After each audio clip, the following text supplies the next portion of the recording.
Hello, I'm going to teach you how to do the puff stitch for the lilac cowl.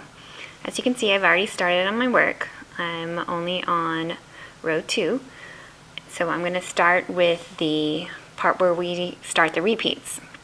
And that repeat is to half double crochet 3 times, skip 1, and then do our 2 puffs, and then continue. So this is what it looks like when you're actually midway through the work. So I actually need to skip 1 here, and then I'm going to start my half double crochet. That's 1, 2, 3. And now the pattern says skip 1, puff, chain 1, puff, and then we'll skip 1 and start again. So I'm going to skip that one and go into this one, and the puff stitch is yarn over, insert into the stitch, yarn over, pull through, then we're going to yarn over again. This is our 2nd time through, 3rd time through, 4th time through. And now I'm going to yarn over and pull through all of those, including the beginning chain, or I guess it's not really a chain, but the beginning loop. And then we're going to go ahead and chain 1. That kind of closes up that stitch. And then we're going to yarn over and start our next puff. So that was the yarn over, insert. That's 1, 2, 3, 4. So there we go.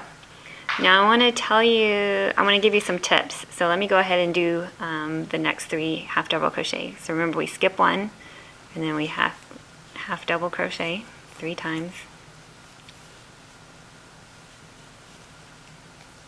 It's kind of hard to do this and make sure that the work stays in the video camera lens.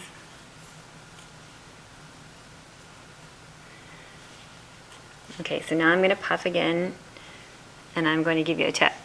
Because if this is the first time you're doing this kind of stitch, it's probably difficult to pull through all of those.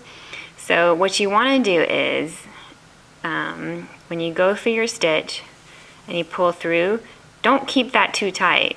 Like, go ahead and pull it up to the length or the height of all the stitches before you pull yarn over and do it again. And do that like each time. You want to make sure it's, you know, loose enough. Otherwise it's going to be impossible to pull through.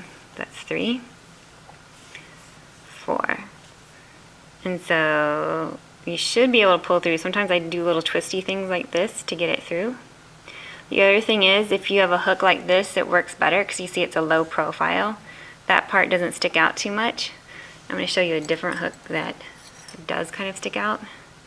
See, this kind of hook is a little more difficult because it actually ends up grabbing onto some of those yarns that are inside. So I need to go ahead and chain 1 to close it up. And now I'm going to do my next puff too tight, probably like some of you might be doing. So I'm going to yarn over,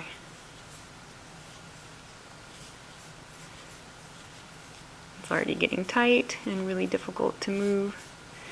So now it's like super tight, and well, I guess I have good yarn too.